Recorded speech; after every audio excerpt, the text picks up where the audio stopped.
कहानी शुरू होती है और हम एक स्कूल में डॉनी को देखते हैं जो कि अपने दोस्तों को एक रॉक कॉन्सर्ट की 2 टिकट्स दिखाकर स्टाइल मार रहा था। तभी उसका एक दोस्त कहता है कि भाई तू अपने साथ लीजा को ले जा, वो दिखने में बहुत खूबसूरत है। डॉनी कहता है कि मुझे लड़कियों में कोई इंटरेस्ट नहीं है, मुझे तो औरतें पसंद हैं। तभी वहां पर हम उसकी एक टीचर को देखते हैं जो कि दिखने में बहुत ज्यादा खूबसूरत थी। डॉनी अपनी टीचर के पास आता है और उससे पूछता है कि क्या तुम मेरे साथ रॉक कॉन्सर्ट देखने चलोगी। इस पर टीचर उसे कहती है कि तुम्हारा ऑफर तो बहुत अच्छा है लेकिन मैं तुम्हारी गर्लफ्रेंड नहीं हूँ। डॉनी कहता है कि कोई बात नहीं, तुम मुझे कहीं भी सुनसान जगह पर ले जाकर मर्द बना दो। अभी सुनकर टीचर को गुस्सा आ जाता है और वो उसे 1 महीने की डिटेंशन दे देती है। इसके बाद हम डॉनी को डिटेंशन रूम में देखते हैं जहाँ पर वो अपने बर्ताव के लिए टीचर से माफी मांगता है। इस पर टीचर उसे कहती है कि क्यों, अब क्या हुआ, अब तुम्हें मर्द नहीं बनना। डॉनी च्युइंगम चबा रहा था तो टीचर उसे थूकने के लिए कहती है। फिर जब डॉनी उसे वो च्युइंगम देता है तो टीचर उस च्युइंगम को बाहर फेंकने की बजाय खुद ही चबाने लगती है। इसके बाद वो डॉनी को रिझाने लगती है, जिसको देखकर हमें पता चलता है कि ये टीचर डॉनी से कुछ लेना चाहती है। जिसके बाद वो उसका हाथ पकड़ती है और उसे अपने ऑफिस ले जाती है।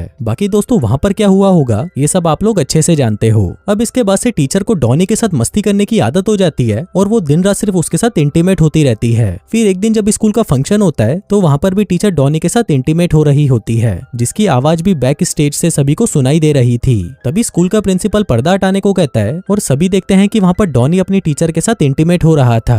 अब सभी को देखकर टीचर तो वहाँ से भाग जाती है, लेकिन डॉनी एकदम मर्द बनकर स्टेज पर आता है और अपने दोनों हाथों को हवा में उठाता है जैसे उसने पता नहीं कितना बड़ा काम कर लिया हो। अब पूरा स्कूल उसके इस कारनामे को देखकर खुश होता है और सभी जोर जोर से उसका नाम चिल्लाने लगते हैं। फिर कुछ महीनों बाद टीचर और डॉनी को कोर्ट में पेश किया जाता है क्योंकि इन दोनों के बीच में जो कुछ भी हुआ था वो गलत था और इससे स्कूल की इमेज भी खराब होती जा रही थी।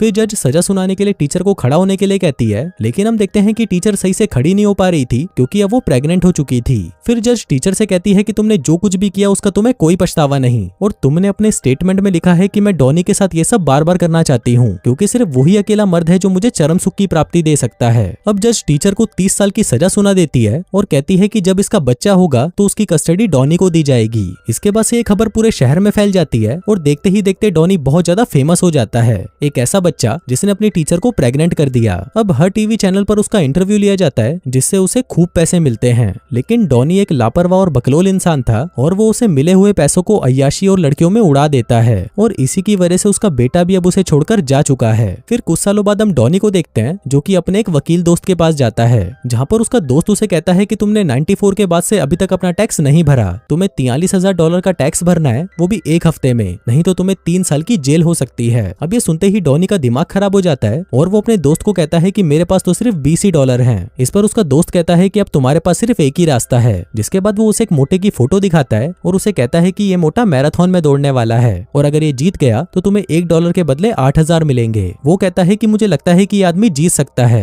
अब ये सुनकर डॉनी उस पर $20 तो लगा देता है, लेकिन वो सिर्फ उसी के भरोसे नहीं बैठ सकता था। दोस्त कहता है कि तुम अपने बेटे से पैसे क्यों नहीं मांगते। डॉनी कहता है कि वो मुझे छोड़कर चला गया था जब वो 18 साल का था। इसके बाद रात को वो एक क्लब में जाता है जहाँ पर एक लड़की उसे एक मैगजीन दिखाती है जिसमें उसके बेटे, जिसका नाम एंडी था, उसकी एक फोटो थी जो कि अब बहुत ज्यादा अमीर हो चुका है और वो एक बहुत ही सुंदर लड़की से शादी करने जा रहा है। इसके बाद हम एंडी को देखते हैं जो कि अपनी होने वाली वाइफ जेमी और उसकी फैमिली के साथ अपने बॉस के घर पर आया है जहाँ पर ये लोग शादी करने वाले हैं। फिर कुछ देर बाद वहाँ पर एक फौजी आता है जिसका नाम चैड होता है और वो जेमी का भाई होता है। आगे चैड एंडी को साइड में ले जाता है और उसे कहता है कि तुम मेरी बहन का ध्यान रखना और उसका दिल कभी मत तोड़ना, नहीं तो मैं तुझे तोड़ दूंगा। दूसरी तरफ हम डॉनी को देखते हैं जो कि पैसों का जुगाड़ करने के लिए एक न्यूज चैनल के पास जाता है जो कि कभी उसका इंटरव्यू लिया करते थे। तभी वहाँ पर उसका एक दोस्त जॉन आता है। डॉनी जॉन से पैसे उधार मांगता है, लेकिन जॉन उससे गुस्सा था क्योंकि डॉनी ने उसकी माँ के साथ गलत काम किया था। डॉनी जॉन से कहता है कि भाई मुझे पता नहीं था कि वो तेरी मॉम है, अगर मुझे पता होता तो मैं उसके साथ ज्यादा इंटीमेट होता।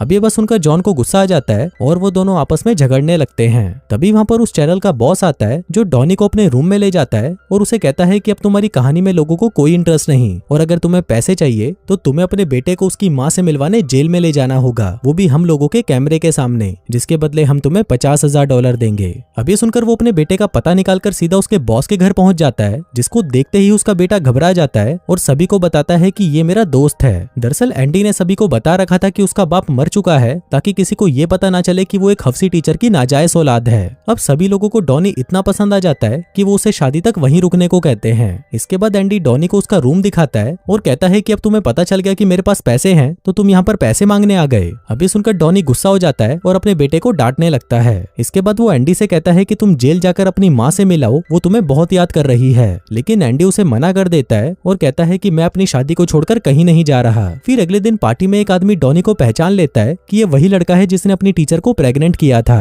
जिसके बाद डॉनी सभी को अपने इस महान काम की कहानियां सुनाने लगता है, जिसे सुनकर सभी लोग उससे इंप्रेस हो जाते हैं और उसे पसंद करने लगते हैं। फिर रात को डॉनी एक बुढ़िया के रूम में जाता है और वहाँ पर गंदी मैगजीन्स ढूंढने लगता है ताकि वो खुद को संतुष्ट कर सके। लेकिन जब उसे वहाँ पर कुछ नहीं मिलता तो वो एक बुढ़िया की फोटो उठाता है और उसे ही अपने साथ इमेजिन करके खुद को संतुष्ट कर लेता है। फिर अगली सुबह जब बुढ़िया अपने कमरे में आती है तो वहाँ पर पड़े हुए टिश्यू पेपर्स को देखकर समझ जाती है कि डॉनी ने कल रात उसे याद करके अपना पानी निकाला होगा। फिर रात को वो सभी एंडी की बैचलर्स पार्टी सेलिब्रेट करने के लिए एक स्पा में जाते हैं, जहाँ पर उन्हें ड्रिंक्स दी जाती है जिसको पीते ही डॉनी थूक देता है। इसके बाद सभी लोग मसाज कराने जाते हैं, लेकिन वहाँ पर भी डॉनी अपनी उल्टी सीधी हरकतों से बाज नहीं आता। इसके बाद सभी को सुंदर बनाने के लिए उनके मुंह पर फेशियल लगाया जाता है, जिसको सभी तो बहुत एंजॉय कर रहे थे, लेकिन डॉनी उससे बहुत ज्यादा चिढ़ा हुआ था। अब डॉनी वहाँ पर बोर हो चुका था तो वो सभी को अपने साथ क्लब में ले जाता है। अब वहाँ पर नंगी लड़कियों को देखकर सभी लोग खुश हो जाते हैं और पूरी रात दारू पीते हैं और एंजॉय करते हैं। फिर जब सभी पीकर सेट हो चुके थे तो डॉनी उन सभी को कार में बिठाकर घर भेज देता है। जिसके बाद वो अपने बेटे के करीब आने की कोशिश करता है, जो कि उससे नफरत करता था। वो दोनों साथ में बहुत एंजॉय करते हैं और साथ ही साथ डॉनी उसे साइकिल चलाना भी सिखाता है, जो वो उसे बचपन में नहीं सिखा पाया। अब धीरे धीरे उन दोनों के बीच में सब कुछ ठीक होने लगता है और वो दोनों गले भी मिलते हैं। फिर घर आने के बाद डॉनी फिर से बुढ़िया के रूम में चला जाता है और उसकी फोटो को देखकर खुद को संतुष्ट करने की तैयारी करने लगता है। लेकिन तभी वहाँ पर वो बुढ़िया भी आ जाती है और कहती है कि चलो साथ में करते हैं। जिसके बाद वो दोनों वहाँ पर पूरी रात इंटीमेट हो जाते हैं। दूसरी तरफ हम मैंडी को देखते हैं, जो कि अपने रूम में पहुंचता है और वहाँ पर वो एक पुतले को देखता है जिसमें उसकी वाइफ की वेडिंग ड्रेस टंगी थी। एंडी को लगता है कि शायद ये उसकी वाइफ है, तो वो उसके साथ वहीं पर इंटीमेट हो जाता है। फिर अगली सुबह जब जेमी की चिल्लाने की आवाज आती है तब एंडी को पता चलता है कि कल रात नशे में उसने उसकी वेडिंग ड्रेस खराब कर दी। फिर कुछ देर बाद डॉनी को एंडी का कॉल आता है, जो उसे बताता है कि वो अपनी मॉम से मिलने जेल जा रहा है। अभी सुनकर डॉनी घबरा जाता है और जल्दी से कार निकालकर एंडी के पीछे भागता है। फिर जेल पहुंचकर वो उसे कहता है कि हमें यहाँ से जाना होगा, तुम्हारी शादी होने वाली है और तुम यहाँ पर शादी के बाद में ही आना। तभी वहाँ पर वो टीचर भी आ जाती है, जो कि अब बूढ़ी हो चुकी थी, लेकिन लोगों को सेड्यूस करने में वो अभी भी एक्सपर्ट थी। फिर वो दोनों आपस में बातें करने लगते हैं, लेकिन तभी वहाँ पर वो न्यूज रिपोर्टर पहुंच जाते हैं। अभी देखकर एंडी को गुस्सा आ जाता है और वो समझ जाता है कि इनको यहाँ पर उसके बाप ने बुलाया होगा।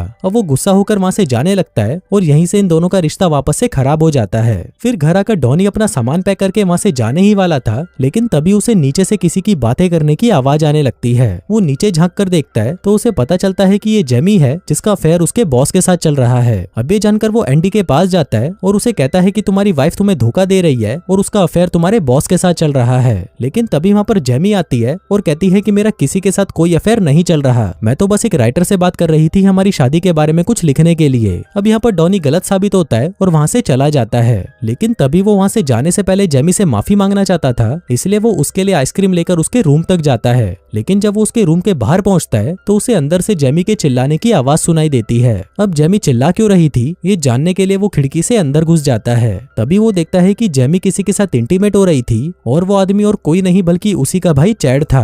अब ये देखकर डॉनी शॉक्ड हो जाता है और इसी मौके का फायदा उठाकर वो उनकी फोटो क्लिक कर लेता है। लेकिन जेमी उसका ये सच छुपाने के लिए डॉनी को $50,000 का चेक देती है, जिसको लेकर डॉनी शांति से अपने घर वापस आ जाता है। लेकिन अब उसका मन मान नहीं रहा था, क्योंकि उसके बेटे के साथ गलत हो रहा था। इसलिए वो भागकर अपने बेटे की शादी में पहुंच जाता है और अपने बेटे से कहता है कि तुम्हारी होने वाली वाइफ ने मुझे अपना मुंह बंद करने के लिए $50,000 दिए थे, लेकिन अब मुझे ये पैसे नहीं चाहिए। जिसके बाद वो जेमी से कहता है कि तुम ही सबको सच बता दो, नहीं तो मैं बता दूंगा। तभी जेमी एंडी के कान में कहती है कि मैं अपने भाई के साथ इंटीमेट होती हूँ। अभी सुनकर एंडी घबरा जाता है और जोर से चिल्लाते हुए कहता है कि तुम अपने भाई के साथ सोती हो, जिसको सुनकर सभी लोग शॉक्ड हो जाते हैं। अभी सब जानकर एंडी शादी कैंसिल कर देता है और अपने बाप के साथ चला जाता है। जिसके बाद सभी क्लब में जाते हैं और वहाँ पर उन्हें पता चलता है कि जिस मोटे आदमी पर डॉनी ने $20 लगाए थे वो जीत गया था, जिसका मतलब अब उसे 20 के बदले 1,60,000 मिलेंगे। अब ये देखकर सभी लोग बहुत खुश होते हैं। और दोस्तों इसी के साथ ही ये कहानी यहीं खत्म हो जाती है।